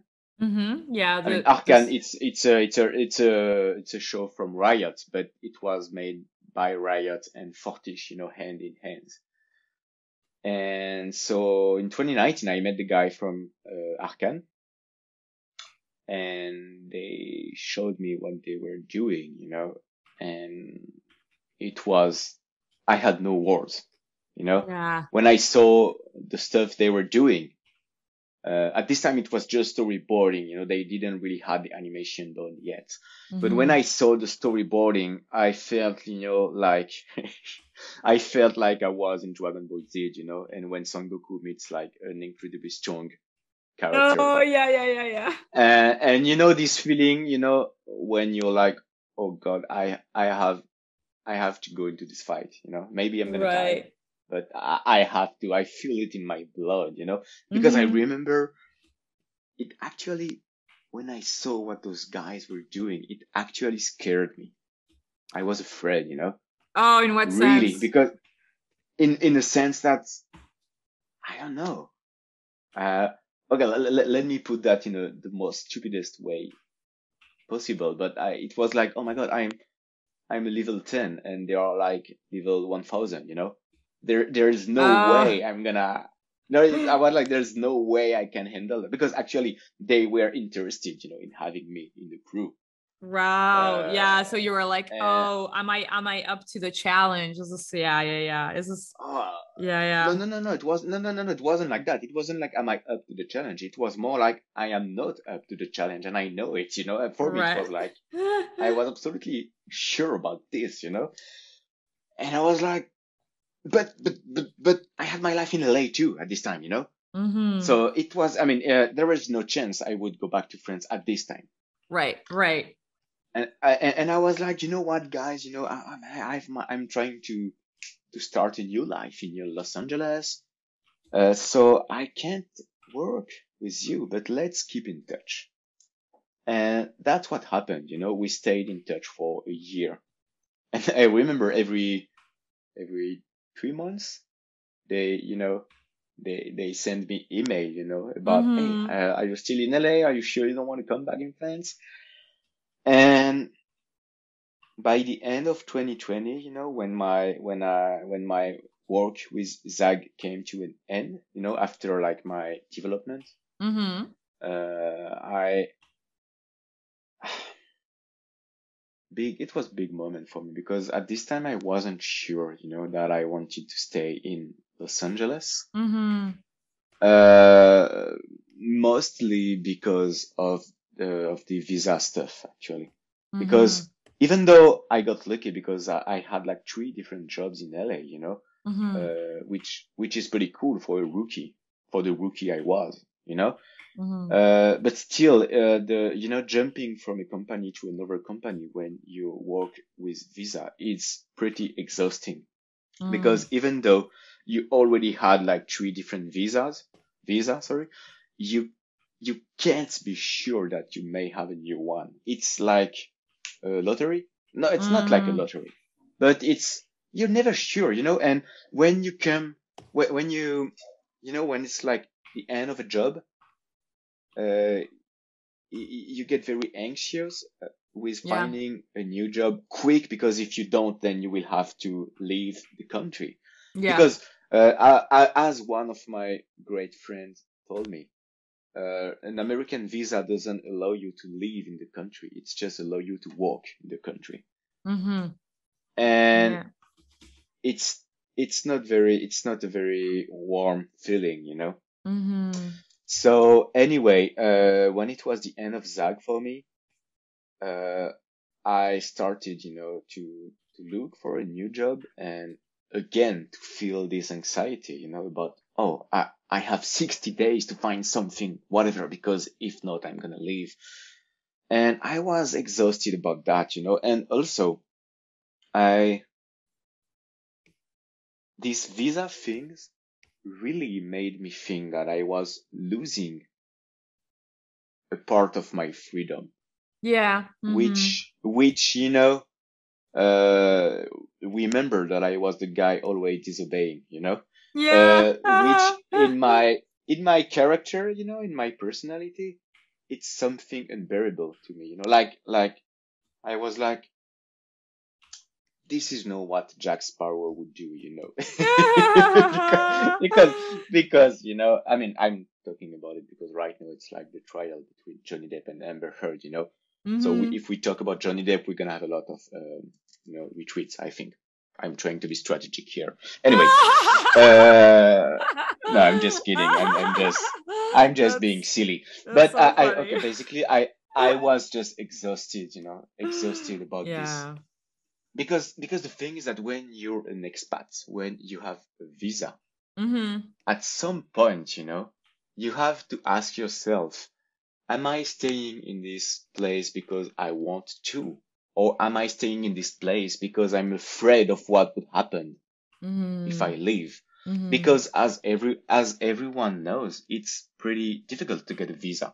So Mm-hmm. once you get a visa, what do? You're afraid to lose it, okay? So Yeah. so then, you know, because one of my, do you say mantra Yeah, in mantra. English? Mm-hmm. Mm-hmm. Okay, cool. So during my whole career, one of my mantra was, I, uh, I don't, oh, how can I say that in English? If my job looks like a job to me, then I quit. Right. Mm-hmm.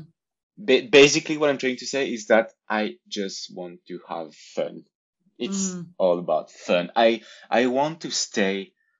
I want to be this small kid in the coconut tree. You know, I want to stay that way. Mm-hmm. And and if when I wake up in the morning and I feel that I'm going to work, then this is when I have to quit.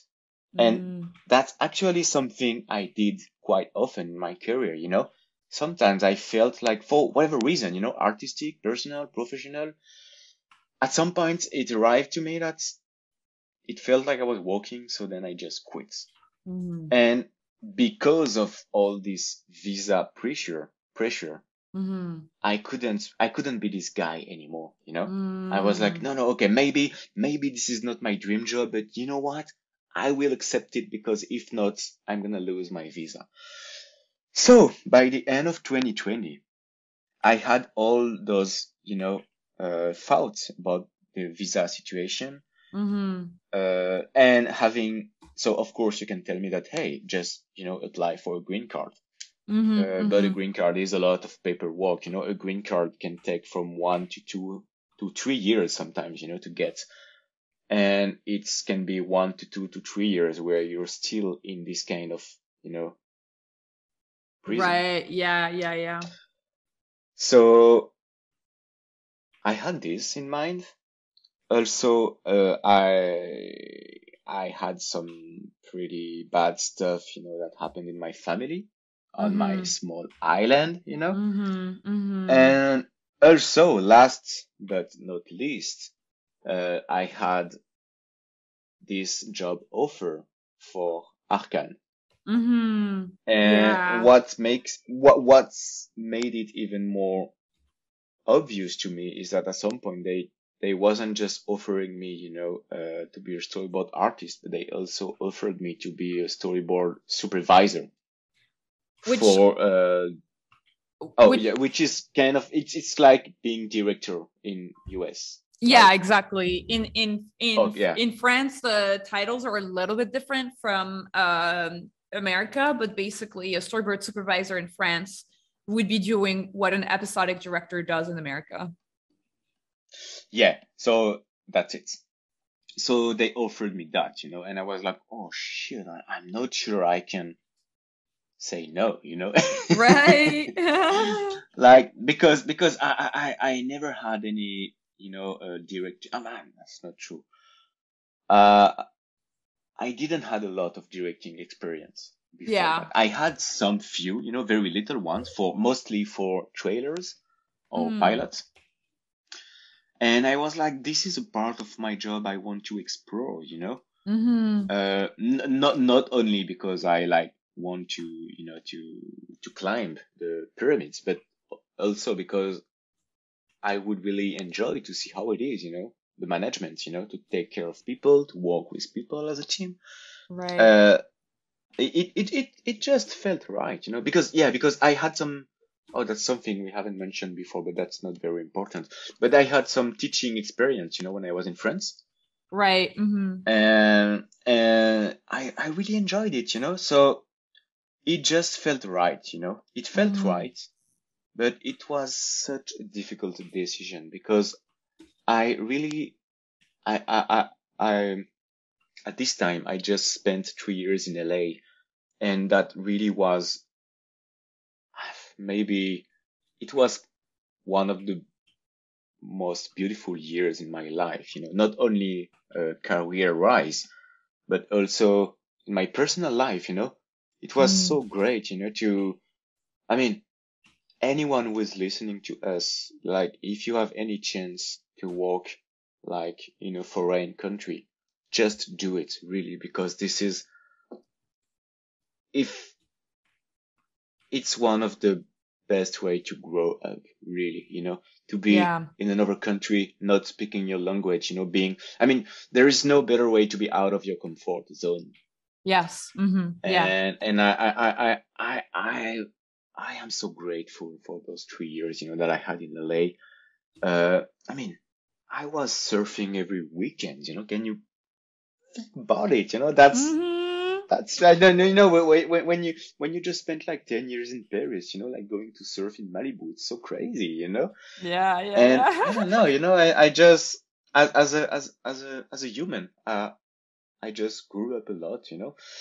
But I decided to go back to Paris. To go Mm-hmm. back to Paris, mostly for this Arcane experience. Mm-hmm. Because at this moment it really felt like a great next step in my career, but also because I'm trying to say it in a funny way, but I wanted to be Jack Sparrow again. I wanted Mm-hmm. I really needed, I wanted to go back to my freedom, just to see, because Right. I was like, if I go back to France and if I really miss LA, then I will know for sure that I want to be in that place, and I Right. would know for sure that it's not a decision made out of fear, but that Right. would be a decision made out of my heart.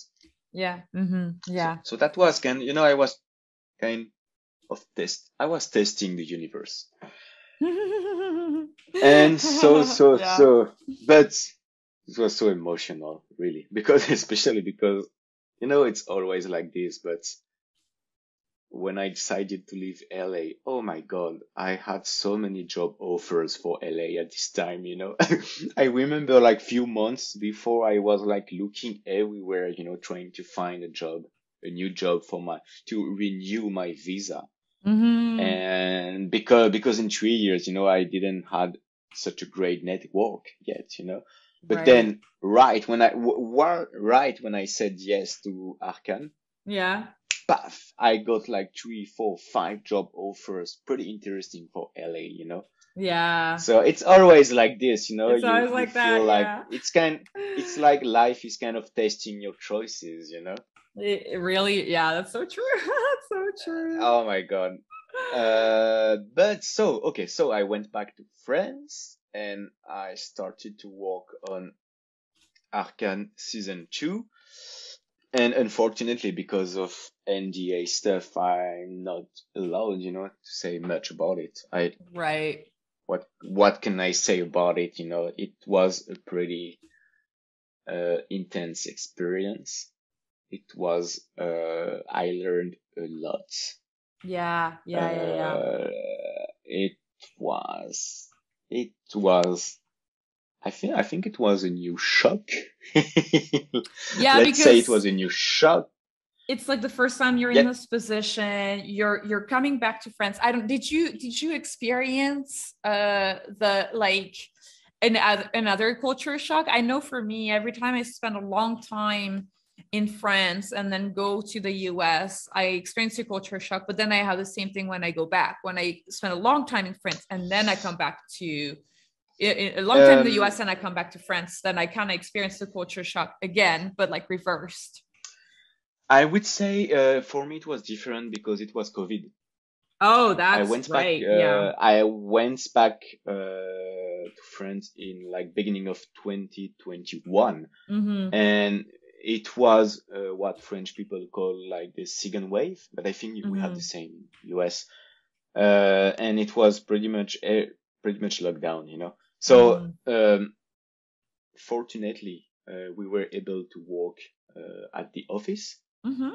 with a lot of special authorizations, Mm. but it was possible so we had the masks and everything. It was kind of, we had a lot of restrictions, Mm-hmm. but it was possible to be back at the office. But outside, I mean, Oh, besides the thank you so much. Besides the office, it was mm-hmm. just my apartment, Right. Yeah, that's true. So it was like being in a ghost city, you know.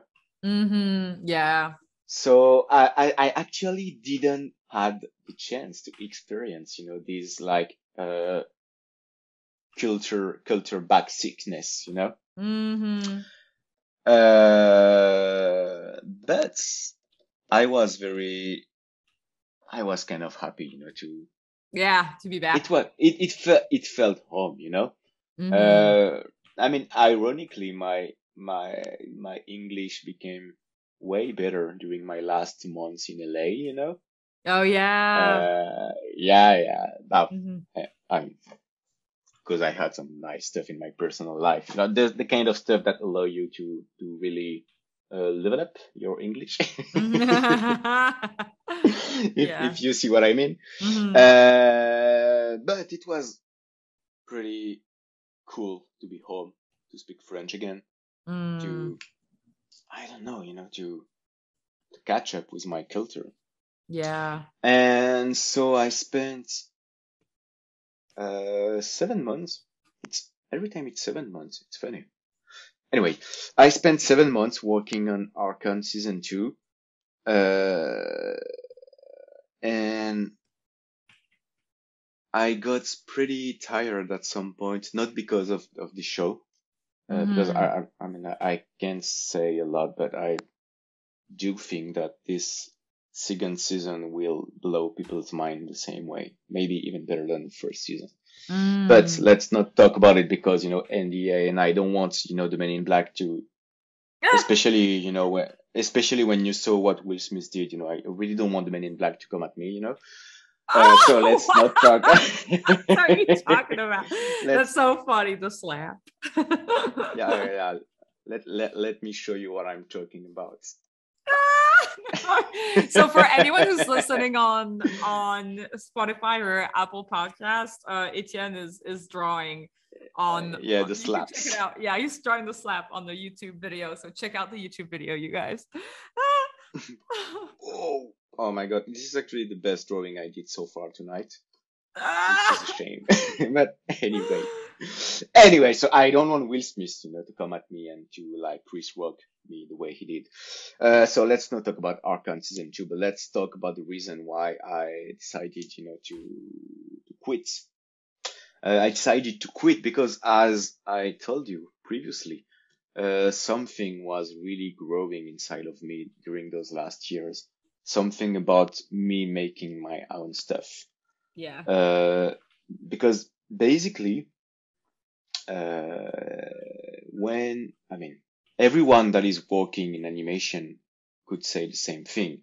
When you work in animation, you're like, how can I say that? You're a soldier in a huge army, It's not about you. This is not about you. This is not about your art. This is not about your story. This is about you trying to make someone else's story the best way you can. Yes. Which is a great job, Like, that's no discussion about it. But at some point, I was like, I need to do something for me. I need to at least to try, And I have to try it, especially because it scares me, it's funny because I'm a Gemini, so there's a lot of opposition in me. But I've always wanted to do my stuff. But on the other end, I have always been so scared, of, let's say, being naked, because at some point when you write your own stories, it's like showing yourself, and it can be terrifying, But at the end of Arcane for me, I don't know. I was like, this is it. I have to do it now. Right. Because if you don't do it, you'll regret it. Yeah. Yeah, and especially because in my like personal life, it wasn't a great moment, in my like, I don't know, sentimental life, family wise, everything was kind of heavy at this time. And I was like, okay, this is it. I need to, there is something I need to take out of me, And then after that, I worked a little bit for Netflix. Because I was like, okay, I want to do my stuff, but again, NDA, I don't think I'm allowed to say more here, but let's say that someone very important to me contacted me at this time, reached to me, and for a potential show on Netflix.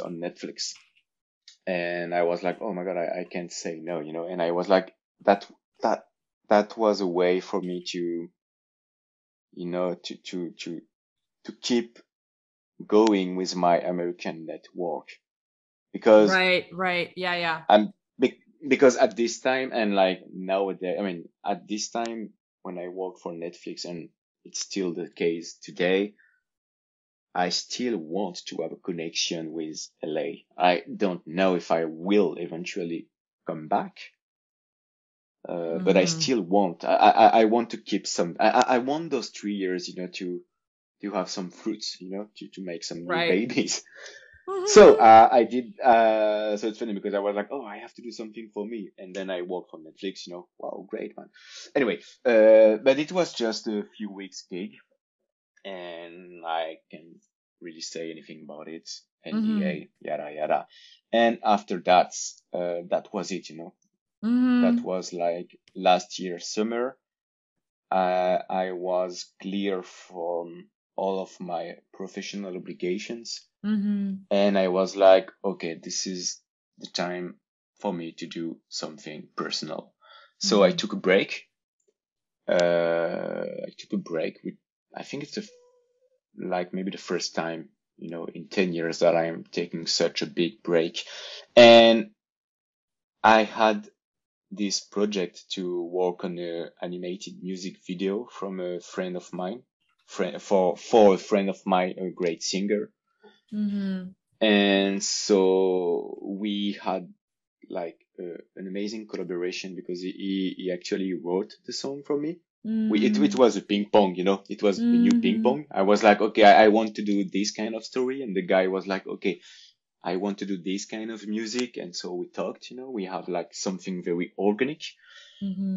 And then I started to work on it. And that leads us to today, because I actually just finished it like few days ago.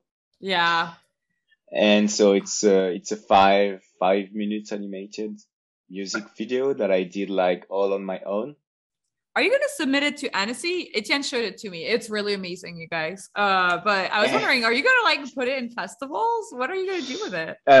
So that's the plan, that's totally the plan. I mean, of course, at some point we will just put it on internet, but it's not going to be before a long time because of the singer agenda. But the plan is to submit it to a lot of festivals. We can't do Annecy because unfortunately I finished like the movie way after the deadline. Like that's the deadlines. Thanks, the inscription deadlines. But hopefully we will have many other opportunities, other festivals, and I have absolutely no idea at the moment, what festivals, because that's like a new world to me, and I will be helped, by a French, like an animation studio, on my island, because I went back on my island to do like this personal project. And this French studio is going to help me, to submit it to festivals, because that's something totally new to me. Yeah. And I am very excited about it. I am very happy, that I took this artistic break. I am very happy, for the first time, having the guts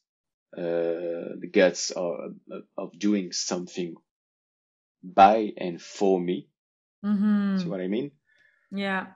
And because that's something very personal. It's like my auto psychoanalysis, I would say. I was like, okay, doing a therapy can be very expensive, so let's do it in animation. Which actually works great, guys. You have to think about it. It's like, you say that in English, cathartic. Oh, cathartic. Yeah. Yeah, it's totally cathartic. I really loved it. And now I am at this point in my career where I want to do that. I want to keep doing that, Yeah. I want to keep doing my stories. I want to keep doing my stuff. And the irony of it is that what I want to do, it's pretty arty. So, maybe I was in the right school after all. Yeah, maybe you were in the right school after all at the beginning. That's amazing. I love that. Oof, oh my God. Yeah, It that felt was like I that was was talking great. like I love forever. that. No, that's amazing. This is a great story. I love that we were able to highlight all the different parts of your career. We might skip the question about creative block just because I want to get to a couple of questions that we got on Twitter. And Okay. But you can give us like maybe what's your take on creative block in 2 sentences? That's a pretty interesting question. Creative block. You know what? I haven't had one of those for a very long time because I think the the the key about it is like be nice with yourself, you know? Mm-hmm. And I mean, saying that I say everything and nothing at all, I know that. But being nice for me, it's like, um, first of all, don't forget why you are drawing, you know? Because Yeah. if you're drawing to be good, or if you're drawing to have likes or followers, or if you are drawing to try to impress someone or whatever, that that is not good reasons, you know, to draw, and it will automatically leads you to have a block, you know, at Yeah. one point. Because I think having a block, I don't know how do you say that, but having a block basically is when your body doesn't agree with your mind, you know, with when the Mm-hmm. brain and the heart disagree. And the best way to avoid a block, I think it's just to be like connected with your inner will. Mm-hmm. And so for me, I know that I have to draw for fun. I have to do it for fun, you know, and I have to draw to tell a story. Because that's what I was doing, you know, when I fell off this coconut tree at 5 years old. And Mm-hmm. if I'm not doing that, if I'm not drawing to tell a story, then I know it will lead to a blog because I'm not doing what the child in me wants to do. And like I remember when I was a student, I tried so hard, you know, to draw just to draw good, you know. I would draw characters and just to, I don't know, to, because I was supposed to draw, and Mm-hmm.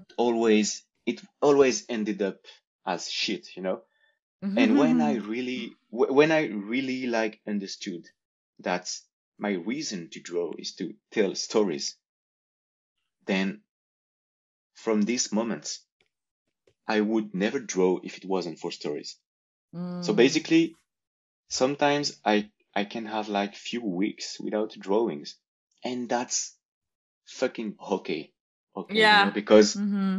I don't want to force myself. I don't want to be like, oh shit, I haven't been drawing for 3 weeks. I may lose my skills. Oh my God, will forget me. Oh my God, I will turn out as a shit, blah, blah, blah, blah, blah. And Mm-hmm. so, and no, I was like, no, you know what? If I have nothing to tell, I won't draw at all. I will do something else, you know? Mm-hmm. And acting like this allow me to, when I go back to drawing, like the 4th or the 5th weeks, I don't know, Mm-hmm. it's just so good. So, so that's why I haven't had any creative block for a long time, because I'm putting every conditions, you know, in right. Yeah. I'm trying to find the right conditions to avoid any creative blocks. I think that's Sorry, I great. think it's a very long answer, you know, but I I think think, it's, you know what? I think it's the same with diet, you know? yeah. If you're afraid to Mm. get fat, just understand what will makes you eat, you know? Don't try to lose weight. Try to Yeah. understand what are the conditions that put you in the state of mind of being like, oh, I have to eat, you know? Yeah. Yeah. Yeah. Yeah. Yeah. Yeah. Yeah. I agree. I feel it's like Okay. it's no, I know what you mean. It's like it's very much like you're getting down to like the basis of it and making sure that you're feeling you're feeling good, because it's true. I feel like a lot of creative block is linked to stress or like being unhappy. Yeah. Yeah. I'm going to ask you, I don't think we're going to get to all the questions from Twitter, but I appreciate I was you so all. talkative. Don't worry. I appreciate you at Adam Bills, at cash_cash, at Jodero6, and at Malkman is here for asking questions. I'll get to the one from Malkman is here. Since comics and cartoons go together like peanut butter and jelly, what's a comic you want to see get an animated adaptation? And what's a French comic you want to see translated in English? Okay, so this answer is gonna be pretty short, for a change. I don't read a lot of French comics, so I don't know. But it's not exactly French, it's more Spanish. But I would love to see an animated adaptation of oh my God, the Black Cats. Black Sad. Oh yeah, Black Sad. Yeah. Especially because the guy behind Black Sad came from animation actually, and you can tell, when you read comics, the movements, the drawings are so good. I mean, they're so animated actually. Yeah. So I would say I would love to see a Black Sad cartoon, really, and I am actually surprised that it haven't been done before. Yeah, I think I have a lot of thoughts about why it wouldn't, but yeah, I agree with you. It's such a beautiful, amazing comic. And I'm sure everybody would lose their mind if it got adapted, like an adaptation. Oh my God. I mean, Netflix, what are you doing? Hey, come on. Let's see, maybe we can get to another one. From at cash_cash_. Since you've worked on shows both in France and the US, is there anything different about the pipeline or process depending on where the production is? Any aspects of one's process you wish the other would incorporate? For me, the biggest difference between the French and American pipeline, it's two words: time and money. Yes. So basically, the answer is that in US we have most of the time we have way more budgets. So because we have more money, then we have more time. We have, like, as I told you, on Lastman, we had like 3 to 4 weeks to do like 15 pages. Mm-hmm. When I was on Glitchtex, it would be 7 to 8 weeks to do like 5 pages. Mm-hmm. And the paycheck was way better too. Mm-hmm. So money allows more time. So that's one of the differences. Another big difference is that because there is more money in the US, there is way more possibilities of trying, of rewriting and redoing stuff. In France, because most of the time we don't have a lot of money, the first draft has to be the good one, because most of the time you won't have the opportunity to do a second or a third version of your episode or movie, Mm-hmm. And that's something that is equally good and bad, I think, because sometimes too much rewriting can be exhausting because you don't want to spend your entire life, redoing the same sequences. But on the other hand, sometimes it's good to try again. Sometimes it's good to have to are allowed to make errors, Yes. And sometimes, when you get the whole picture, the big picture, when you have like all the sequences of your movie, it's nice to change stuff because there is some things you can't see before you have the big picture, Yeah. So I would say, it's a very basic answer, but I think the best would be in between, between France and the US. Yeah. To me. Yeah, that's a great answer. Wow, that was really great. I think we're going to be able to wrap it up. So that is the end of this creative block. Etienne, thank you for being our guest and sharing your story. And thanks to our listeners. Follow us on Twitter. It's at Creative Block, creative without the vowels, where we ask for drawing prompts and questions to ask our guests. Huge thanks to our editor, Clemens, for editing the podcast, and Malik for helping us produce the show. If you love our show, then support us on Patreon. Becoming a patron gets you early access to interviews as well as bonus episodes.